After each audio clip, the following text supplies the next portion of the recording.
أعوذ بالله من الشيطان الرجيم بسم الله الرحمن الرحيم قد جاءتكم موعظة من ربكم وشفاء لما في الصدور وهدى ورحمة للمؤمنين صدق الله مولانا العظيم رب اشرح لي صدري ويسر لي أمري واحلل عقدة من لساني يفقهوا قولي اللهم رب زدني علما۔ ساری تعریفیں اللہ رب العزت کے لیے ہے جو سارے جہانوں کا مالک ہے، اور لاکھوں درود و سلام ہو نبی پاک صلی اللہ علیہ وسلم پر جن کے ذریعے دین اسلام مکمل ہوا۔ محترم حضرات، مرد و خواتین، السلام علیکم ورحمۃ اللہ وبرکاتہ۔ آپ سبھی لوگوں کا اس ایک روزہ یومی تربیتی پروگرام میں استقبال کرتے ہوئے جو درس قرآن ہوا، تو اس کے بعد جو دوسری ٹاپک ہے وہ قرآن مجید کے حقوق ہے۔ ہم بحیثیت ایک مسلمان ہونے کے ناطے اکثر ہم مساجد کے اندر یا ہمارے جلسوں یا اجتماعوں کے اندر اس عنوان کے تحت بہت سے باتیں سنی ہوں گی، اور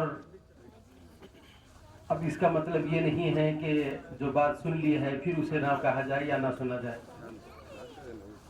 جب قرآن کی بات آتی ہے، یہ بار بار پڑھی جانے والی، بار بار سننے والی یا بار بار بولنے والی باتیں۔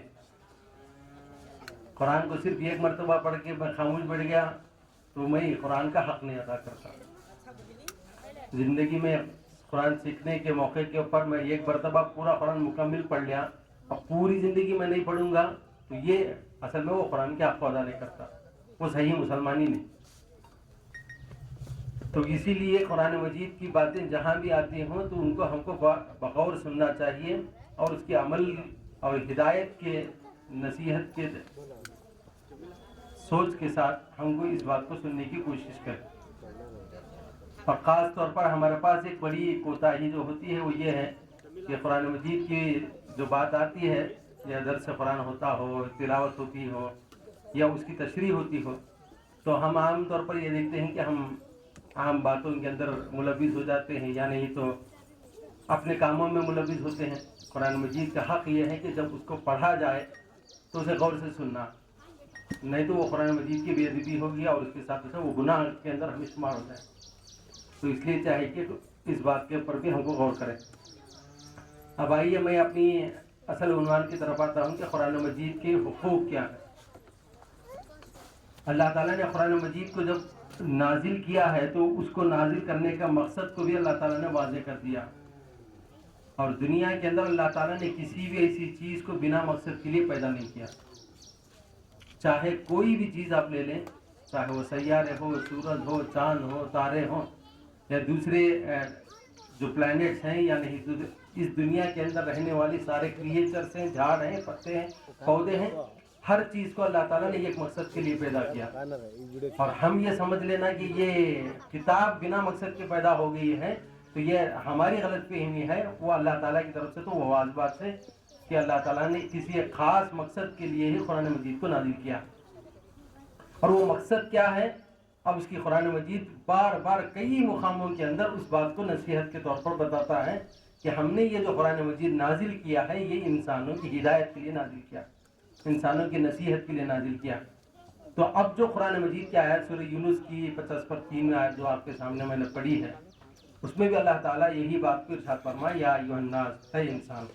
یا مومنین سے خطاب نہیں، یا مسلمانوں سے خطاب نہیں ہو رہا، یا متقیوں سے خطاب نہیں ہو رہا، خطاب کس سے ہو رہا ہے؟ انسانوں سے ہے۔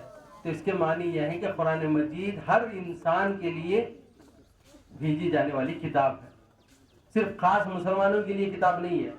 مسلمان لے لیے، مسلمان اپنے گھر میں رکھ لیے، مسلمان پڑھتے ہیں، مسلمان اس پر عمل کر لے رہے ہیں، یہ صرف مسلمانوں کی کتاب نہیں بلکہ یہ سارے انسانوں کی کتاب ہے۔ اسی لیے اللہ تعالیٰ نے یا ایھا الناس کا لفظ استعمال کیا یہاں پر۔ پہلی بات یہ ہوئی، پھر اس کے بعد بتایا جا رہا ہے یا ایھا الناس قد جاءتکم موعظۃ من ربکم، تمہارے درمیان اللہ کی رب کی جانب، تمہارے رب کی جانب سے جو موعظہ ہے، جو نصیحت ہے وہ آ چکی ہے۔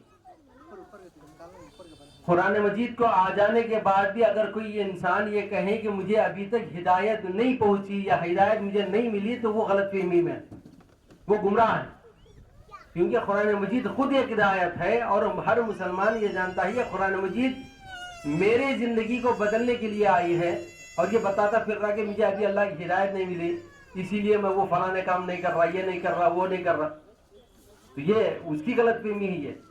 تو قرآن مجید میں اللہ تعالیٰ نے صاف بیان کر دیا کہ یہ قرآن مجید نصیحت کے طور پر اللہ یعنی رب العزت کی جانب سے عطا کر دی گئی، اور کیا ہے یہ کتاب؟ صرف ہدایت ہے؟ نہیں، اس کے ساتھ وہ شفاء لما فی الصدور، یہ دلوں کی جو امراض ہیں، یہ سارے امراض کی شفا اس کے اندر رکھی گئی۔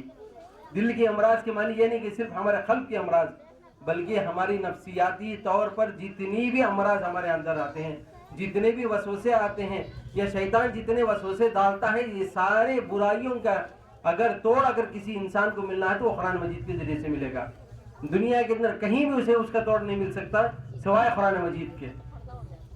تو یہ دوسری بات کہی گئی، اور پھر تیسری بات یہ کہی جا رہی ہے کہ وَهُدًى لِّلْمُؤْمِنِينَ، یعنی کہ یہ ہدایت جو بھیجی گئی ہے وہ مومنین کے لیے رحمت والی، وَهُدًى رَحْمَةٌ لِّلْمُؤْمِنِينَ، یہ رحمت جو بھیجی گئی ہے، یہ نصیحت جو بھیجی گئی ہے وہ اصل میں مومنین کو ہدایت حاصل کرنے کے لیے بھیجی گئی۔ تو یہ قرآن مجید کی آیت کو جو نقطہ میں آپ کے سامنے پیش کر رہا ہوں، وہ قرآن کے کیا کیا حقوق ہیں جن کو ہم کو ادا کرنا ضروری ہے۔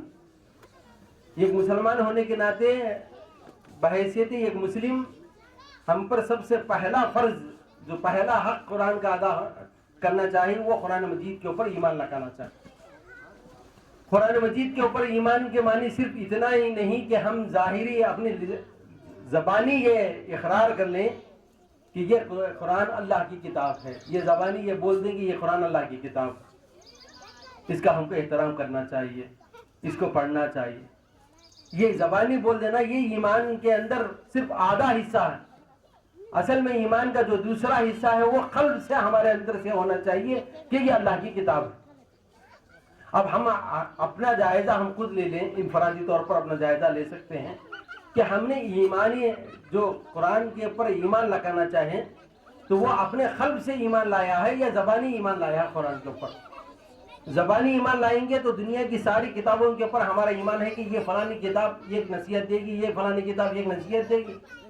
سائنس کی کتاب لے لیں گے تو سائنس کی باتیں معلوم ہوں گی، سوشل کی کتاب لیں گے تو سوشل معلوم ہوگا آپ کو، اکنامکس کی کتاب لیں گے تو اکنامکس آپ کو معلوم ہوگا، میتھس کی کتاب لیں گے تو میتھس کی معلوم ہوگا، ایسے ہی قرآن کی کتاب لیں گے تو اس میں بھی کچھ باتیں معلوم ہوں گی۔ یہ زبانی، مگر دل کے ساتھ قلب کے ساتھ ایمان لانا یہ ایسا نہیں۔ قلب کے ساتھ جب ایمان لائیں گے تو تب جا کر یہ جو ریمائننگ جو حقوق ہیں، جو فرائض ہیں قرآن مجید کے، وہ ادا کرنے میں ہم کو آسانی ہوگی۔ آج جو کوتاہی مسلمانوں کے ذریعے سے قرآن کے تعلق سے ہوتی ہے، جیسے کہ شاعر تو بہت سے اچھے انداز میں کہہ دیا ہے کہ طاقوں میں سجایا جاتا ہوں، آنکھوں سے لگایا جاتا ہوں، تعویذ بنایا جاتا ہوں، دھو کے پلایا جاتا ہوں، یہ سب کچھ قرآن کے ساتھ ہم کرتے ہیں۔ یہ اس لیے ہو رہا ہے کیونکہ ہم نے قرآن مجید کو اپنی زبان کے ساتھ ایمان لایا، اپنے قلب کے اندر اس کو نہیں اتارا۔ قلب کے ساتھ ہم اتاریں گے تو اس کے جو ریمیننگ حقوق ہیں اس کو بآسانی ہم اپنی زندگیوں میں عمل کرتے ہوئے دیکھیں گے۔ تو یہ ایمان جو لگانا ہے ہم کو وہ یہ ہے کہ یہ کتاب ایک ایسی کتاب ہے جو سب انسانوں کو، اس کائنات کو پیدا کرنے والی ذات کی طرف سے آئی ہے۔ یہ پہلا بات یہ ہم کو ایمان لگانی چاہیے۔ یہ نہ تو محمد صلی اللہ علیہ وسلم کے ذریعے سے بھیجی جانے والی کتاب ہے، یا محمد صلی اللہ علیہ وسلم اپنے ہاتھ سے لکھنے والی کتاب ہے، یا نہ ہی وہ مقام کو دیکھ کر، وہ حالات کو دیکھ کر وہ صحابہ بیٹھ کر لکھنے والی وہ کتاب ہے۔ ایسی نہیں، یہ کتاب اللہ رب العزت کی جانب سے جو ساری کائنات کو پیدا کیا اس کے جانب سے بھیجے جانے والی کتاب ہے۔ اب اندازہ لگانے، جب پیدا کرنے والا ایک کتاب دے رہا ہے تو وہ پیدا کرنے والے کی شان ہے کہ وہ انسانوں کو بھٹکانا نہیں چاہتا، انسانوں کو گمراہ کرنا نہیں چاہتا، انسانوں کو جو ہے وہ جہنم میں ڈھکیلنا نہیں چاہتا۔ یہ اللہ تعالیٰ کی رحمت ہے کہ اللہ تعالیٰ نے ہم پر کتاب بھیج کر ایک بہت بڑا فضل دے دیا کہ اب تم گمراہی کے راستے پر نہیں جا سکتے۔ انسان بہت سے بار ہوتا ہے، اب میں مثال کے طور پر ایک پوچھوں سوال آپ سے کہ مجھے رائے چوٹی جانا ہے تو آپ کیا کہیں گے؟